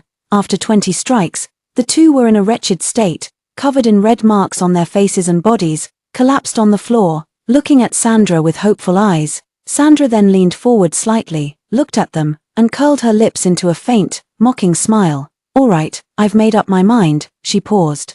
Then slowly uttered icy words under their suddenly brightening gazes. Still, no cooperation. Wayne's mom were as if struck by lightning, completely collapsing to the ground, their faces ashen, with only endless despair and devastation remaining in their eyes. They finally understood this was retribution. It was the retribution for how they had once looked down upon Sandra. Wayne felt as if his heart was being torn apart upon learning that his parents had gone to beg for mercy only to be humiliated, and that Sandra had been so merciless and resolute toward his parents. What pained him was not his parents' humiliation, but the fact that Sandra's resolute attitude meant she no longer held even a shred of past affection for him or the Stewart family. No matter what he did, even if he were to die, he feared he could never earn even the slightest forgiveness from her. This realization plunged him into deeper despair, but without her, he would truly go mad. He discovered that Sandra was recuperating at this sanatorium and rushed over recklessly, even injuring the blocking bodyguards, before finally collapsing on his knees outside her hospital room, pleading with a broken voice, "Sandra, let me see you, just once, I beg you." Perhaps tired of his pestering, Sandra finally allowed him into the hospital room. Wayne scrambled in on his hands and knees, and when he saw Sandra leaning against the hospital bed, her face still pale, tears instantly streamed down his face. He knelt by the bedside, weeping and wailing in repentance, shifting all the blame onto his family and Naomi. "Sandra, I was wrong, I truly know I was wrong. I was forced by my family, Naomi, and I only happened a few times. She drugged me, the child was an accident, I don't love her at all, you're the only one in my heart." Sandra listened quietly, her face completely expressionless, as if hearing a story that had nothing to do with her. After he finished his tearful plea, she slowly lifted her eyes, her gaze as cold as a scalpel. "Oh, forced. An accident." She gently picked up a document from the bedside and threw it in front of him. "That child named Mona, the first time she met me, called me poor and shabby, said I wasn't good enough for you. repeatedly called me a servant. Was that also forced by your family?" Wayne choked, his face turning pale. Sandra turned another page, which contained clear travel records and social media screenshots. "Before Naomi returned to the country, you frequently flew abroad for business trips. All to the city where she was. In this photo, you're holding that girl, she calls you dad, and you posted it in a group visible only to family." Wayne, was the 4 years of parental affection and blood being thicker than water also forced by drugs, also an accident? Every piece of meticulously investigated and listed evidence was a merciless dismemberment of his feeble lies. It brutally exposed the habitual deception and selfishness he tried to conceal, the very things he himself was unwilling to confront. Wayne completely broke down, his psychological defenses utterly shattered. He collapsed to the ground, tears and mucus streaming down his face, finally uttering his most honest, yet ugliest, inner thoughts. "Yes, I got used to having them around. I can't bear to part with the children. I'm afraid of being alone. I'm afraid of having nothing. But the one I truly love is only you. I was afraid you would leave me if you knew all this. I didn't dare tell you. I thought as long as I hid it well, kept you by my side, enjoyed your love, while also enjoying that illusion of a perfect family, Sandra, I just couldn't bear to lose you. I just didn't want to lose you." Sandra watched quietly as he broke down and wept bitterly. The last faint flicker of emotion in her eyes died out, leaving only endless coldness and disgust. "So." Her voice was as light as a sigh, yet every word pierced his heart. "You couldn't bear to part with the children she bore you, couldn't bear to lose the illusion of a perfect family she provided, yet you could bear to sacrifice me, wrong me, deceive me time and again, even choosing to abandon me at the brink of life and death. Wayne, your love is truly disgusting." She stopped looking at him and pressed the call button by the bed. "Escort our guest out." Sandra returned to the Raymond family and officially took over the reins, a piece of news that dropped like a bombshell on a calm lake, sending ripples rapidly spreading throughout the business world. And the first to bear the brunt was the Stewart family group, which had once been the closest to her. There was no warning, no negotiation, not even a formal declaration of war, a ruthless and precise commercial annihilation targeting the Stewart family, under the will of Sandra. Quietly unfolded with overwhelming force, yet so swiftly that it caught everyone off guard, the Raymond family's massive capital machinery began operating at high speed, directly targeting the core lifeline of the Stewart family. The Stewart family's most relied upon overseas mineral supply chain was intercepted midway by the Raymond family with higher prices and more favorable terms, as partners who had signed letters of intent preferred to pay huge penalties and switch to the Raymond family. The Stewart family's heavily invested, years in development next-generation smart chip project, which was about to launch, had its core road team poached by the Raymond family, with both personnel and technology relocating entirely, causing the project to instantly fall into paralysis. Stewart family's stock price was already fluctuating due to previous negative news. Raymond family's multiple affiliated funds began tacitly and indiscriminately selling off Stewart family's stocks, while simultaneously releasing bearish news, triggering panic selling in the market. Stewart family's stock price hit limit down consecutively, with market value evaporating like an avalanche. Several banks that had cooperated with the Stewart family for many years suddenly tightened or even froze their credit lines under the pretext of risk control, casting a suffocating sense of abruptly strained cash flow over the entire Stewart family headquarters. Every strike precisely hit the Stewart family's vital points, swift, ruthless, and accurate, leaving no room for the Stewart family to catch their breath or react. This was not commercial competition at all, but a one-sided, dimensionality-reducing liquidation. The business world was in an uproar. Everyone understood clearly that this was the Raymond family's newly appointed heir settling scores after the fact, with a clear target: to make the Stewart family pay a painful price for their neglect and deception over the past 5 years. Stewart family within the group, chaos had long since erupted. Shareholders were overwhelmed with anxiety, executives were panicked, employees were whispering among themselves, and a pessimistic mood was spreading. Wayne, as the president, he bore the brunt of it. He practically lived at the company, holding emergency meetings day and night. Trying to stabilize the situation and find a way out, he mobilized all his connections and resources, running around everywhere, seeking help and negotiating, but he kept hitting walls everywhere. Those business partners who used to call him brother were now either avoiding him or politely declining. No one dared to offend the powerful Raymond family at this time. He quickly lost weight. With sunken eyes and a chin covered in dark stubble, the cold, aloof, and dignified image of a CEO from the past had completely vanished, replaced only by the exhaustion and anxiety of someone pushed to the brink. Only at certain business summits or signing ceremonies where he had no choice but to share the stage with the Raymond family could he catch a distant glimpse of that figure. Surrounded by admirers, Sandra always wore sharply tailored custom suits, with exquisite makeup and an indifferent expression, moving effortlessly among a group of seasoned business foxes. Exuding a powerful and composed aura, she didn't even bother to glance at him deliberately, as if the Stewart family's current predicament had nothing to do with her. But whenever her gaze inadvertently swept in his direction, even for just a second, Wayne's heart would feel as if it were being brutally squeezed. There was no past affection, grievance, or even hatred in those eyes, only a thorough, icy indifference. It was as if Wayne, along with the entire Stewart family, were nothing but insignificant dust beneath her feet, unworthy of even a fraction of her emotion. This indifference tormented and drove him to despair more than any form of revenge. The crisis at the Stewart family continued to deepen, with multiple major projects grinding to a halt. Letters demanding loan repayments from banks arrived like a blizzard of snowflakes. The stock price plummeted uncontrollably, and rumors even began to circulate about a possible takeover, with no way out. Wayne cast aside his last shred of dignity. He found out Sandra's route after leaving the company and, the moment her bulletproof Maybach drove out of the underground garage, recklessly rushed forward, spreading his arms wide to block the front of the car. A piercing screech of brakes echoed through the air. The car window slowly rolled down, revealing Sandra's flawlessly beautiful profile. Utterly devoid of emotion, she didn't look at him. Her gaze fixed straight ahead as if the obstruction in her path was nothing more than a trivial inconvenience. Wayne lunged to the car window, his hands desperately gripping the window frame, gasping heavily from his frantic run and overwhelming emotion. His voice was a hoarse, broken whisper, barely audible.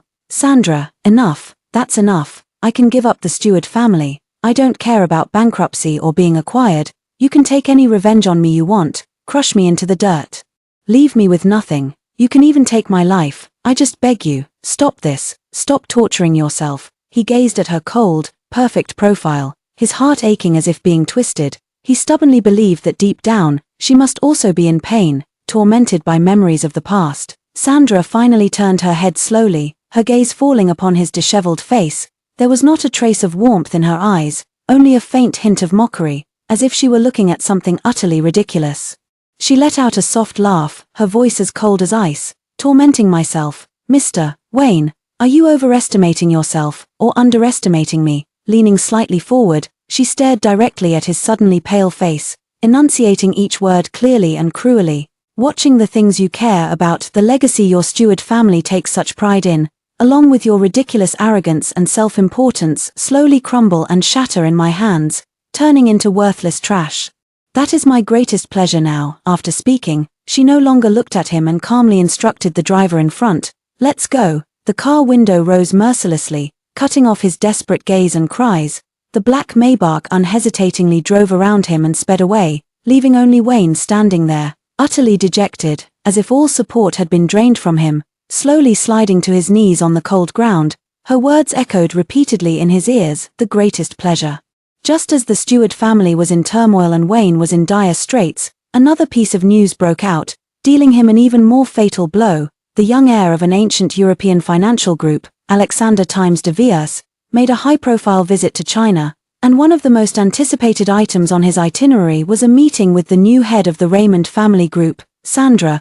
Paparazzi captured photos of the two having dinner together on the terrace of a top-tier restaurant. In the photo, Alexander appeared handsome and refined, behaving like a gentleman, and his gaze at Sandra was filled with undisguised admiration and interest. And Sandra, though still appearing composed, had a relaxed posture, and when speaking with him, the corners of her lips seemed to carry a faint, almost imperceptible curve, one subtle enough to drive certain people mad. The media sensationalized it, calling it a meeting of the king and the queen, a powerful alliance between two top-tier elite families, and even began speculating about the possibility of a marriage alliance. These reports, Wayne read every single one of them, and each word felt like a red-hot brand searing his heart. He saw the way Alexander looked at Sandra in the photos, and how perfectly matched they appeared standing side by side. Damn it all. The office suffered once again, with almost everything smashable shattered to pieces by him. Jealousy and despair gnawed at his sanity like venomous snakes. He couldn't accept it. Sandra was his. She could only be his. How could she smile at another man? How could she even consider marrying someone else? After a business banquet, he lost control once more. Shaking off his assistants and bodyguards, he rushed toward the hotel's motorcade like a madman. Accurately locating Sandra's eye-catching vehicle, he threw himself at the car, frantically pounding on the window. The window rolled down, revealing Sandra's slightly furrowed brow and those icy, emotionless eyes. Sandra. Don't marry him, I'm begging you. Don't marry someone else. Wayne, gaunt and haggard, his eyes filled with terrifying red veins, his voice hoarse like a broken bellows. Give me one more chance, just one. I know I was wrong. I'll make it up to you for the rest of my life. I'll give you everything. I'll even give you the Stewart family. I just beg you, don't leave me. His words were chaotic and desperate, filled with a plea on the verge of collapse and an obsessive stubbornness. Sandra looked at him, her eyes filled only with annoyance and utter indifference, as if watching a clumsy performance. Her red lips parted slightly, the words she uttered like ice picks. Wayne, the way you are now only makes me feel even more disgusted. Move aside. As soon as her words fell, the accompanying Raymond family bodyguards immediately stepped forward, unceremoniously pulling Wayne away from the car with such force that he couldn't break free. He could only watch helplessly as the car drove away heartlessly once again, disappearing into the night, leaving him behind like a wounded beast, letting out a pained and resentful roar. However, the dramatic twists of fate are always unexpected. A few days later, Sandra traveled to a neighboring city to evaluate an important investment project. On the highway back, the vehicle she was riding in encountered an extremely unexpected serious accident. A heavy truck, as if out of control, slammed violently into her car. The accident happened in an instant. The tremendous impact severely deformed the bulletproof Maybach, sending it tumbling and crashing through the guardrail. The news reached the Raymond family at lightning speed, and also found its way to the ears of those who had been closely monitoring Sandra's movements. Wayne was in the middle of an emergency meeting crucial to the survival of the Stewart family when he received an urgent call. His face instantly turned as pale as paper, and he shot up from his chair, knocking over the water glass on the table. He rushed out of the conference room without a second thought, leaving a room full of stunned executives. He drove like a madman, speeding and running countless red lights, racing to the accident scene as fast as possible. The scene was chaotic, with police lights flashing and rescue workers operating under intense pressure. The familiar, now horrifically twisted form of the Maybach came into view, and Wayne's heart nearly stopped. He saw Sandra, trapped in the deformed back seat, covered in blood, unconscious. Sandra, he let out a heart-wrenching roar, about to rush over recklessly. Sir, it's dangerous. The vehicle might be leaking fuel, it could explode at any moment. The rescue personnel tried to stop him. Get out of my way. Wayne erupted with astonishing strength, shoving aside the person blocking him, and like a mad beast that had lost its young, he lunged toward the car. He saw Sandra's pale face, blood continuously seeping from her temple, her life force so faint it was heartbreaking. Sandra, hold on, I'm here, don't be afraid, he muttered incoherently, his hands futilely trying to pry open the deformed car door, his nails torn and bleeding, completely unaware of the pain. The rescue workers used tools to break open the car door. Time passed second by second, and the smell of gasoline in the air grew increasingly stronger. Finally, the car door was pried open a crack. Hurry, sir, pull her out quickly, it's going to explode, someone screamed in terror. Wayne didn't hesitate, leaning in, carefully avoiding the sharp metal. And using all his strength, he dragged the unconscious Sandra out of the wreckage. Just as he stumbled a few steps away, holding Sandra, boom, a deafening explosion erupted. A massive fireball soared into the sky, the scorching blast wave violently hurling the two figures through the air. Wayne clutched Sandra tightly in his arms mid-air, shielding her with his own back as it bore the brunt of the impact and the shrapnel flying everywhere. The two crashed heavily to the ground. Wayne coughed up a mouthful of blood, his vision went black, and he completely lost consciousness. In the final second before his consciousness sank into darkness, he seemed to feel the Sandra in his arms stir faintly, as if she had struggled to open her eyes just a slit. In her blurry field of vision, his face, smeared with blood and despair yet etched with a reckless, all-consuming love, came into view. The explosion site was in complete chaos.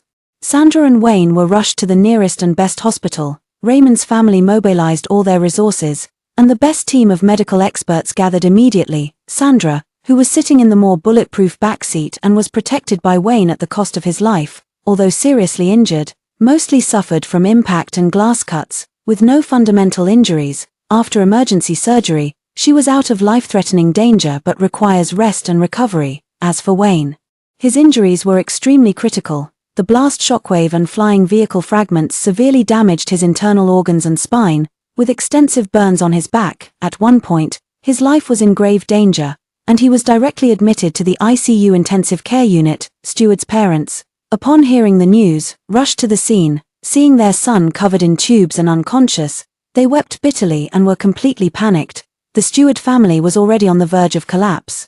And now, with their pillar of support hanging between life and death, they felt utterly hopeless. With no other options left, they once again thought of Sandra. Now, only Raymond's family had the ability to hire the world's top experts and access the best medical resources that might save their son's life. They knelt outside Sandra's hospital room, disregarding their status and dignity, desperately begging, kowtowing and bowing. Only hoping that Sandra would save Wayne's life for the sake of their past relationship. Sandra had just woken up from anesthesia and was still very weak. She listened to the heart-wrenching pleas and cries of Steward's parents outside the door, her face expressionless, her eyes complex as she gazed out the window. After a long while, she spoke faintly to the assistant standing by her side. "Contact Dr. Smith's team and have them take over Wayne's follow-up treatment. The expenses will be covered by the Raymond family account." "Yes, miss," the assistant replied and promptly left. This decision was made entirely based on the allocation of top-tier medical resources and humanitarian considerations, with no personal feelings involved. Steward family's parents expressed endless gratitude, weeping with tears streaming down their faces. Sandra's hospital room was on the same floor as the ICU, but she never once went to see Wayne. She simply rested quietly, dealing with some necessary work emails. Occasionally, her assistant would update her on the situation. Mr. Wayne is still unconscious. His condition is temporarily stable, but is not out of danger yet. Miss Dr. Smith said the surgery was successful, but the spinal injury is severe. The recovery process will be long, and it's very likely there will be permanent damage. Miss, the assistant paused, his voice somewhat hesitant. The nurse said that Mr. Wayne, while unconscious, has been repeatedly and unintentionally calling your name, saying "I'm sorry, don't leave, I love you." Sandra's fingers, which were flipping through documents, paused slightly, her eyelids lowered, making her emotions unreadable. A few seconds later, she continued turning the pages, her voice calm and steady. "Without a single ripple of emotion, spare no effort in his treatment, ensure the best medicine and equipment are used. The Raymond family isn't short of money." The assistant nodded respectfully and said no more. Days passed one by one. With the full efforts of the top medical team, Wayne finally passed through the gates of death, and his vital signs gradually stabilized. That day, his long eyelashes fluttered a few times, and he struggled to open his heavy eyelids. His blurred vision gradually focused, revealing the stark white hospital ceiling and an 4-drip bag. The nurse keeping watch by his side was pleasantly surprised to find him awake and quickly stepped forward to ask softly, "Mr. Wayne, how are you feeling?" Wayne's lips were dry and cracked, moving slightly as he let out an extremely faint, hoarse voice that was almost inaudible. Yet the first question he asked was, Is she okay?" The nurse was taken aback for a moment before realizing who he was referring to, and quickly replied, "Don't worry, Ms. Sandra has only minor injuries. She has already been out of danger for a while and is currently resting." Upon hearing this, Wayne seemed to finally release the tension that had been gripping him. It was as if all the strength had been drained from his body, and he let out a heavy sigh of relief before sinking back into silence. His eyes, now vacant, stared blankly at the ceiling, lost in thought. The belated truth is like a slowly peeled scab. And the despairing confession may have only just begun. He survived, but how will he spend the rest of his life, bought at the cost of his health and her complete indifference? After struggling in the ICU for over a month and enduring a long and painful rehabilitation in the general ward, Wayne was finally discharged from the hospital. His body was saved, but the permanent damage to his spine prevented him from standing as straight and tall as before. There was a barely noticeable limp in his walk, and the hideous burn scars on his back were a permanent mark of the brutality of that explosion. However, these physical wounds were far less painful than the desolate silence within his heart. Having narrowly escaped death's door, the near-death experience felt like a brutal baptism. washing away his last traces of resentment and delusion, he finally came to a clear, despairing realization. The harm he had caused Sandra had already penetrated to the bone, beyond repair. His so-called love had long become a heavy burden and a repulsive entanglement to her, serving no purpose other than to make her weary and drive her away. He sat in the vast, cold villa, holding the latest financial newspaper. The front-page headline featured a large photo of Sandra and Alexander de Villiers, the heir of an ancient European financial group. Standing side by side at the opening ceremony of an international technology summit, she was wearing a fiery red custom-made suit, with exquisite makeup and an overwhelming presence. Standing next to the handsome, elegant, and noble Alexander, she chatted and laughed radiantly, shining like a natural king and queen, a perfect match that was dazzling to the eyes. The newspaper slipped from his trembling hands. He gazed out the window at the grey sky, first shedding silent tears that burned his pale, gaunt cheeks. Then, the tears turned into low, uncontrollable laughter, growing louder and more frenzied, before finally transforming into heart-wrenching sobs. Crying turned to laughter, laughter to crying, like a complete and utter madman. He felt it for his ridiculous jealousy and paranoia, for the treasure that was forever lost, for this absurd and hopeless ending. The next day, the Stewart family group held an emergency board meeting. All the directors and executives held their breath, waiting to see how this president, who had narrowly escaped disaster, would turn the tide and save the precarious Stewart family. However, Wayne's appearance left everyone stunned. He wore a simple black suit, his face still pale and his figure gaunt. The sharp, commanding presence that once dominated every room had vanished, replaced by a profound weariness and an almost ethereal calm. He didn't look at any reports, didn't discuss any rescue plans. Instead, in a hoarse yet clear voice, he announced two earth-shattering decisions. First, effective immediately, he would resign from his positions as CEO and all management roles at the Stewart family group. Second, he had signed documents to dispose of all his personal assets.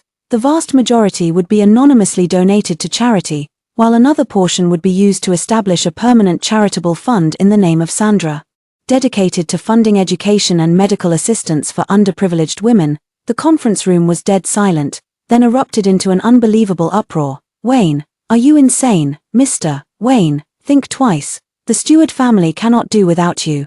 Are you trying to destroy the foundation of the Stewart family?" Wayne lifted his eyes, scanning the shocked and anxious faces around him. His gaze was hollow yet carried an undeniable resolve. "I've lost the most precious person in my life.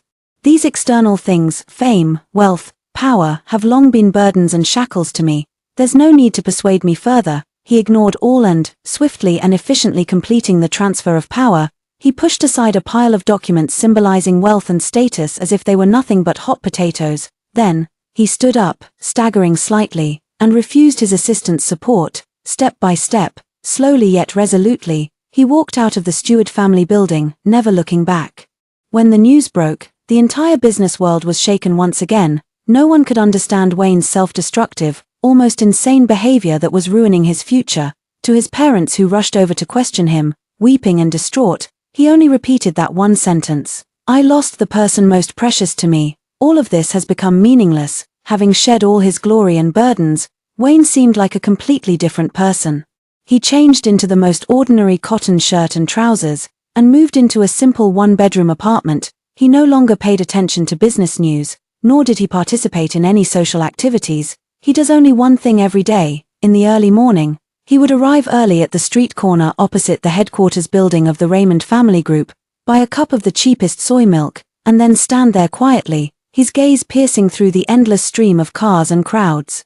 Firmly fixed on the entrance of that towering skyscraper, he would wait until the familiar black Maybach arrived, watch the familiar figure step out briskly surrounded by bodyguards, and stride firmly into the building. Sometimes, she might unintentionally glance in this direction, and he would instantly hold his breath, his heart racing wildly. But she never truly saw him, or if she did, it was as if she were looking at thin air. In the afternoon, he might go to Sandra, the exclusive members-only library that she occasionally visited, sitting in the farthest corner, holding a book he couldn't focus on at all, while his gaze remained fixed on the figure who might be reading by the window or handling documents. Her focused profile, her slightly furrowed brows, everything made his heart ache, yet he couldn't help but stare greedily. In the evening, he would appear punctually downstairs at Raymond's house.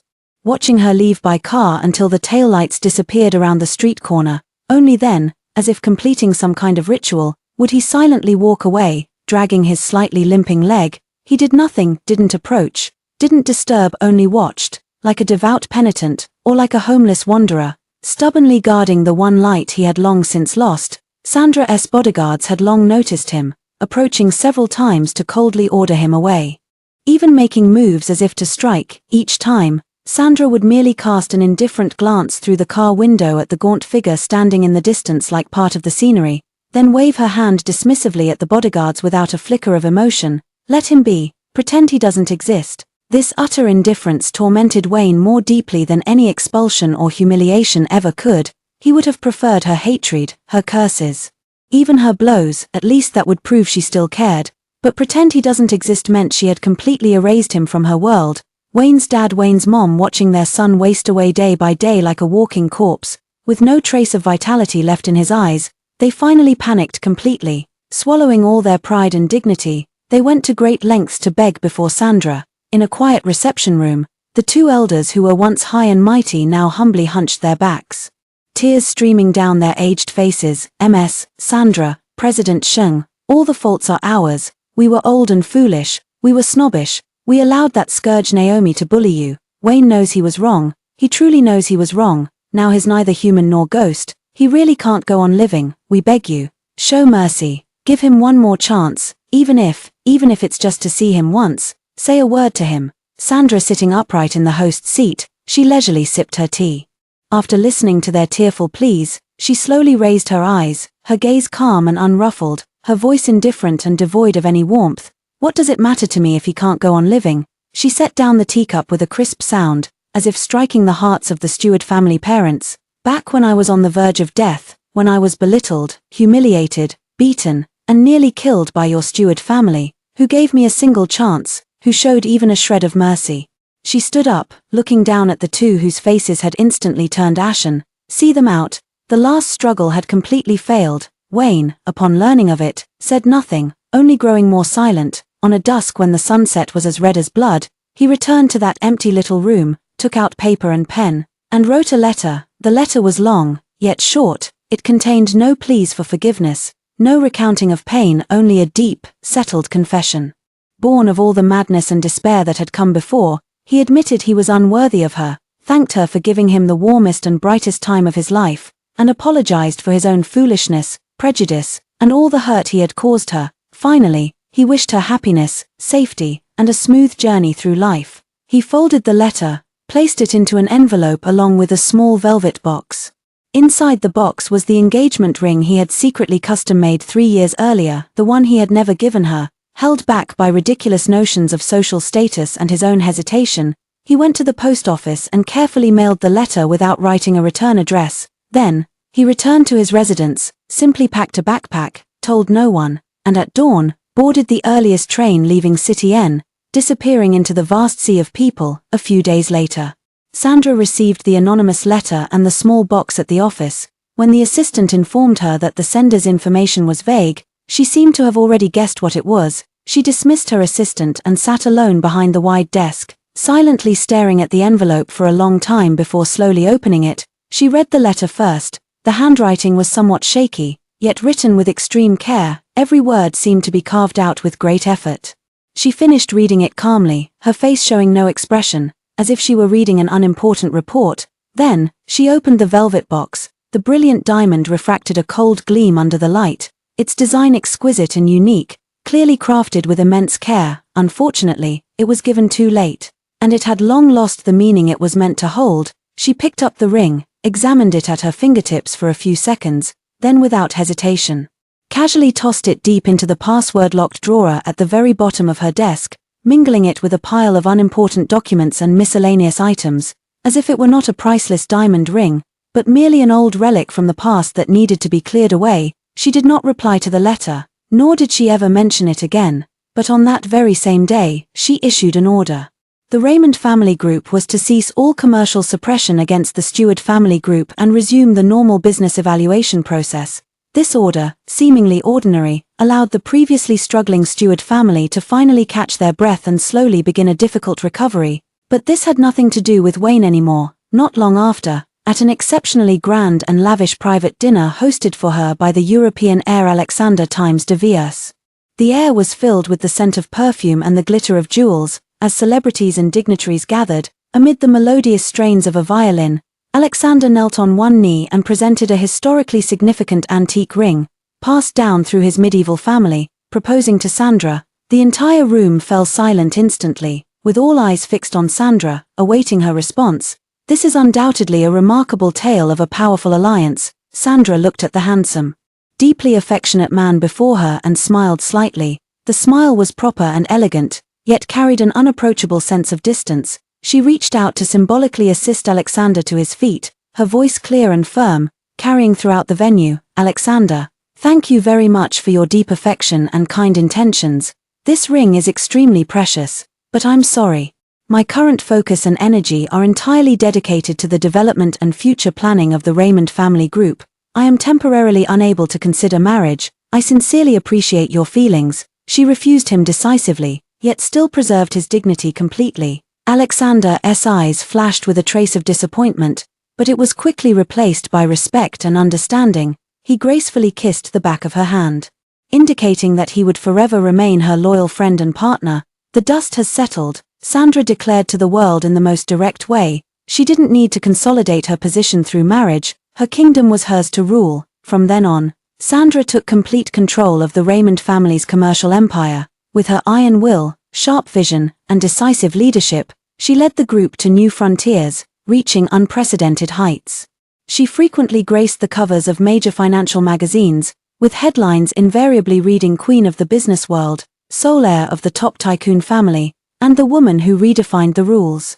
In media reports, she is always portrayed as confident, powerful, beautiful, and unattainable. Occasionally, tabloid journalists capture a blurry silhouette of her at the inauguration ceremony of a Hope Primary School in a remote southwestern town. As the camera zooms in, the face that once captivated City N now bears the marks of time, with calm yet weathered eyes. Only when looking at the children does a faint trace of warmth emerge. On the other side, Sandra stands before the panoramic glass curtain wall on the top floor of the Raymond Family Group skyscraper, overlooking the dazzling, vibrant city nightscape beneath her feet. Her gaze is resolute, sharp, and unwavering. A new era, her era, has long since begun. Time flows. White clouds turn into grey dogs. Years passed in the blink of an eye. Sandra's name was no longer just a name, but had become a legend, a symbol, under her leadership.